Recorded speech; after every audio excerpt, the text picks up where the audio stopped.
Selesai nontonnya? Selesai. Gimana, filmnya asik nggak? Baik. Nanti Anda pikirkan temanya apa, ya. Walaupun nontonnya bareng, bisa saja hasilnya itu berbeda. Paham? Tapi Anda mengatakan temanya apa, ada argumennya. Kita tunggu teman-teman yang lain selesai.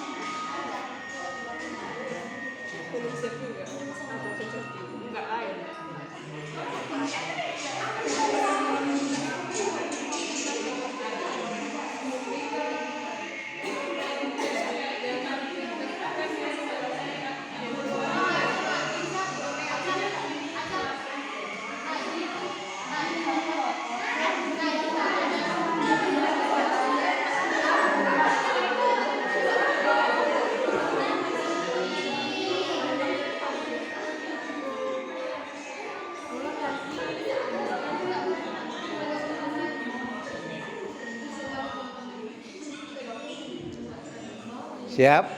Masih ada lagi yang mau nonton?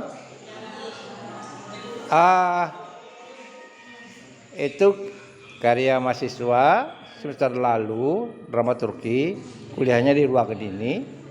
Jadi outputnya kita menghasilkan 100 lebih judul film. Itu ia kategori dilombakan menurut penilaian mahasiswa juara 1. Tapi sebetulnya banyak film lain kalau Anda lihat di YouTube mereka. Ya, kalau Anda mau nonton itu bolehlah sumbangkan subscribe sama Reski. Itu karyanya Reski.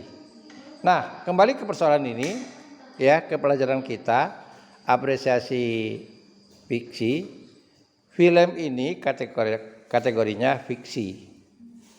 Ya, kategorinya fiksi. Fiksi yang bagaimana? Kita mengenal sastra yang orality, sastra yang literasi. Tapi yang ini tidak. sastra yang berbentuk visual, audio visual. Ya, film itu karya sastra yang cabang ilmu. Kalau dulu orang nggak kenal film. Kenapa Pak? Dalam ilmu sastra tidak ada mengenal namanya film atau karya prosa audio visual, fiksi audio visual? Ya karena dulu belum ada, ya. Dalam teori belum ada. Jadi film ini kategorinya karya prosa fiksi audio visual.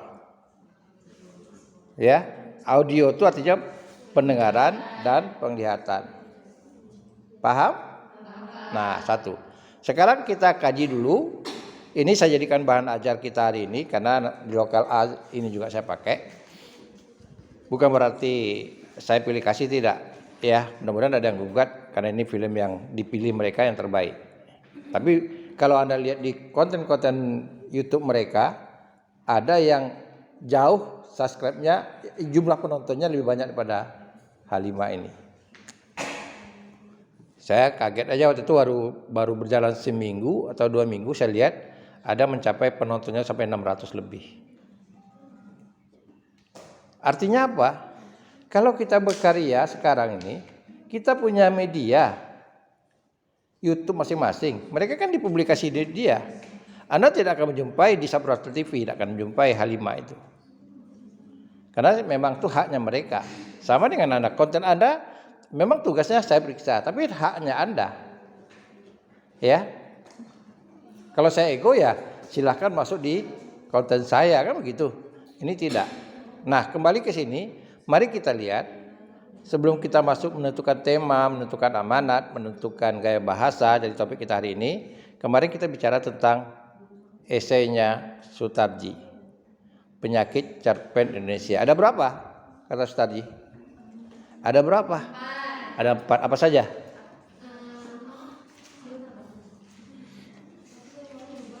Ayo, ada berapa? Kan balik lagi, baca lagi. Baca ada apa? Baca lagi. Baca lagi. Ya, 4 itu apa saja? Pertama, Abstraksi. Maksudnya? Itu maksudnya cerpen yang baik mengkonkretkan yang abstrak, ide filsafat, sistem moral adalah hal abstrak yang harus dikonkretkan. Iya, artinya tidak dikonkretkan. Maksudnya tidak siap saji. Siap saji itu langsung disantap. Ya. Tapi orang dituntut bagi orang untuk mengapresiasi sehingga tahu maksud filmnya itu. Oke. Nah, kategori pertama itu kira-kira bagaimana dengan penilaian Halimah itu? Bagaimana pandangan Anda tentang Halimah itu? Gimana? Anda kan udah nonton nih. Kira-kira bagaimana menurut Anda tentang penyakit yang pertama tadi? Apakah terkena penyakit itu dia atau tidak?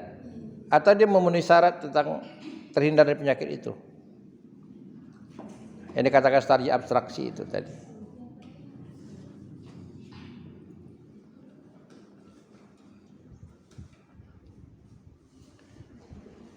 Bagi yang nonton perdana nih, baru hari ini perdana.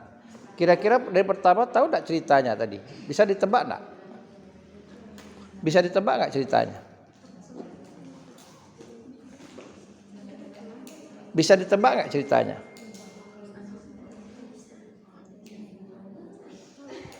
Gimana? Ada pendapat? Silahkan mengkritiknya. Boleh. Tidak apa-apa, mau berbeda kita tidak ada masalah. Silahkan. Jadi kita jangan hanya hafal teori, tapi kita harus bisa mengaplikasikannya. Jadi media kita, alat kita mengkritik film itu. Karena kategori film pendek ini sama bentuknya dengan cerpen, cerita pendek. Tadi kan dikatakan ada 4 penyakit. Ya, yang pertama tadi kita bahas yang pertama dulu. Masuk enggak kena penyakit itu enggak dia? Kenapa Anda katakan itu masuk? Di sini penjelasannya Pak abstrak. Yang pertama itu kan abstraksi, cerpen yang baik mengkonkretkan yang abstrak, ide, filsafat, sistem moral adalah hal abstrak yang harus dikonkretkan di kehidupan dengan peristiwa, momen dan karakter. Jadi Bang Rizky itu memasukkan momen yang terjadi benar-benar di Halimah yang Oh itu. Iya, jadi dimasukkan ke dalam film. Ada yang berbeda pendapat? Ada yang berbeda pendapat? Sebagai pengamat film, ada? Mana tahu Anda buat konten tentang film, kritik film? Ada? Ya? Karena saya mengharapkan angkatan Rizky ini ada yang skripsinya bicara tentang film pendek itu. Ya, kelemahan film pendek. Dan itu bisa kita riset, bisa jadi kajian skripsi kita. Kelemahan mahasiswa menggarap film pendek. Karena film pendek itu pada prinsipnya adalah bentuk cerpen, cerita pendek, tapi dalam bentuk audio visual. Gitu. Ada yang pendapat yang berbeda dari apa? Teman Anda tadi? Enggak ada. Berarti setuju. Ya, supaya jangan banyak berpikir, setuju aja. Ya. Penyakit kedua, apa yang katakan Sitarji? Anda lanjutkan. Ingin merangkum terlalu banyak ide, hal, peristiwa dalam sebuah cerpen. Ingin terlalu banyak merangkum. Jadi dia mengatakan begini, dan Sitarji itu mengatakan ibarat gajah. Ya kan? Ibarat seekor gajah. Sebetulnya gajah itu ceritanya kalau dirangkum itu ide gajah, menciptakan gajah itu idenya novel. Ya. Maka cerpen itu bukanlah gajah yang kecil katanya. Arti dipadatkan, dibonsaikan. Nah, sekarang bagaimana dengan idenya cerita Halimah itu? Menurut Anda? Tidak terlalu banyak kan? Idenya tidak terlalu banyak. Ya, satu aja idenya. Ya. Satu aja. Artinya kita tidak berpikir terlalu banyak. Kenapa? Kenapa? Yang pertama, fokusnya tokohnya kan tidak banyak. Ya kan? Kalau tokohnya banyak kan jadi macam cerita. Tokoh tidak banyak. Itu menyebabkan Rizky itu membuat filmnya fokus pada itu. Ya. Ada berapa tokohnya? Ada tiga. Ya. Ada tiga cuma tokohnya. Nah, berarti tidak memungkinkan dia membuat cabang alur-alur lain, anak alurnya gitu. Baik, yang ketiga apa? Kurangnya disiplin menulis, kurang memperhitungkan dengan cermat cara penyampaian atau style. Nah, kurang disiplin dalam menulis, artinya kurang cermat menggunakan bahasa itu kalau bahasa tulis. Sekarang karena ini bahasanya bahasa visual, bagaimana menurut Anda? Ada enggak yang mubazir kira-kira dari dialog, dari cara dia menceritakan? Ada enggak kata-kata yang mubazir gitu? Yang ibaratnya menurut Anda itu enggak penting gitu. Kan kita bisa amati dari pertama sekali dia mencat dosennya, kemudian dia mengomentari tentang tingkah laku dosen, itu betul-betul kritik dia. Kemudian dia ke kampus bertemu dengan si Farhan, ya. Nah, kemudian dia sholat, kan boleh dikatakan hemat, ya bahasa itu hemat, ya langsung fokusnya. Artinya penyakit itu tidak dapat pada Halimah. Terakhir yang keempat, apa yang keempat penyakitnya? Yang kurang terampil menggunakan bahasa. Bagaimana menurut Anda? Apakah itu kurang terampil dalam dialognya? Ya, Anda cermati lagi, ya. Karena dia menggunakan kan bahasa pragmatik, ya, bukan bahasa tulis, ya. Nah, tentu dia mungkin memilih bahasa yang populis, bahasa keseharian, ya, supaya semua kalangan bisa mengerti tentang dialog-dialognya itu. Baik, itu yang kita mencari tentang teori Sutarji itu kita terapkan dalam filmnya Halimah tadi. Nah, menurut Anda dari penyakit yang tadi, ini berdasarkan penyakit tadi, layak enggak Halimah itu kategorinya dia pemenang? Layak. Kok layak? Karena dia tidak memiliki empat masalah. Dia itu tidak memiliki empat masalah dalam cerpen menurut Sutarji Kazum Bahri. Ya, jadi tapi bukan berarti yang lain tidak layak juga, karena Anda kan tidak nonton yang lain, tidak ada pembandingnya, ya. Jadi tapi kalau Anda lihat, oh ini betul tidak terkena penyakit itu, paham? Nah, sekarang kita kembali ke topik kita hari ini. Apa temanya? Coba siapa mendapat? Ini nonton semua nih. Jangan satu orang aja bicara. Apa temanya menurut Anda? Tadi udah bicara tentang sama dengan cara tentang karya apresiasi puisi tadi. Apa temanya? Kalau nanti Rizky nyambung, saya akan telepon Rizky. Benar enggak temanya itu? Bisa jadi tema yang menurut kita dengan yang menurut Rizky itu berbeda. Karena tafsiran kan. Nah, bisa jadi gitu. Kalau kemarin saya telepon dan dia tidak ngangkat. Sekarang dia kuliah, tapi mudah-mudahan kalau saya telepon kalau dia di kampus mudah-mudahan dia ngangkat. Kalau tidak saya telepon ini. Oke, apa temanya? Ayo, siapa yang mendapat? Apa temanya? Siapa yang berani ngatakan temanya apa? Apa? Mistis horor. Iya. Mistis horor. Karena itu dominannya. Ada lagi yang lain? Apa? Norma. Apa?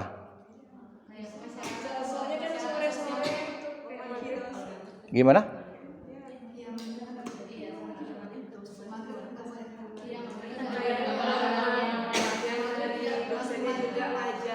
Masalah norma.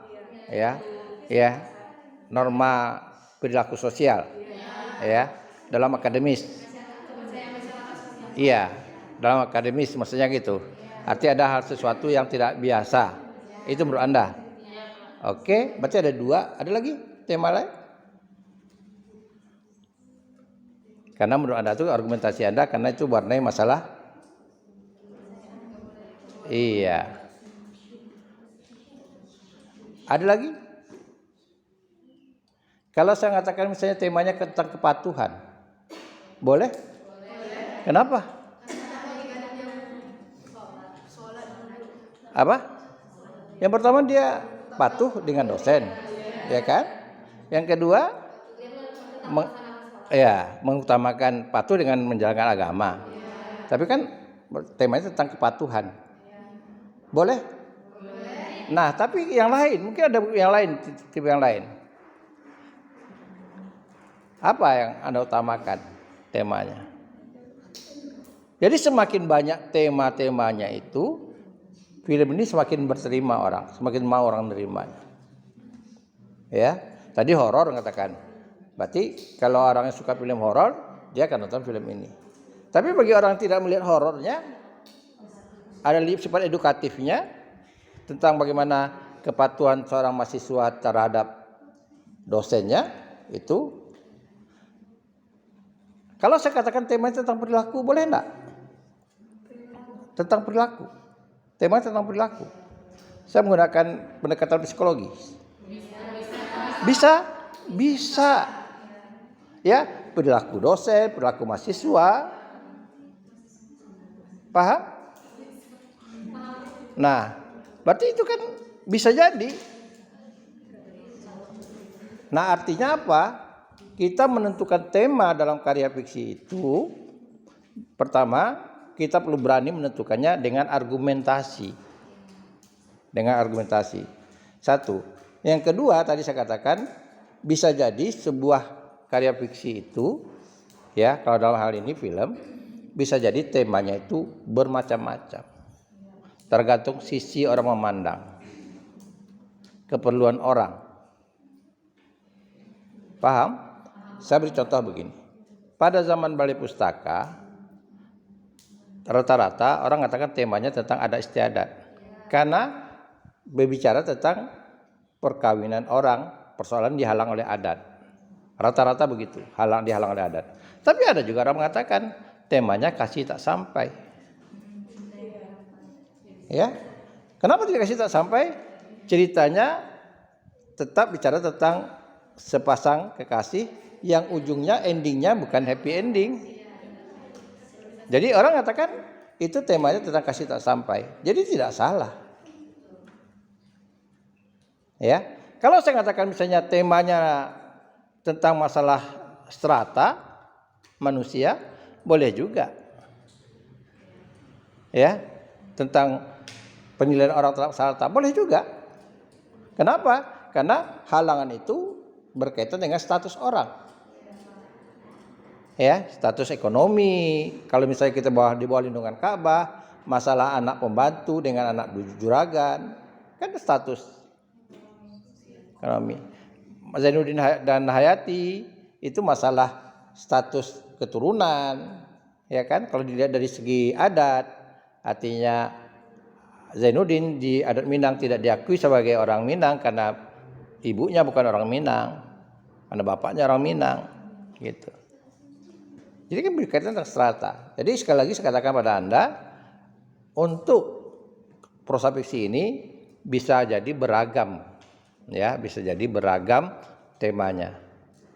Oke, sekarang saya beri waktu Anda 5 menit untuk memahami apa amanatnya film rezeki itu.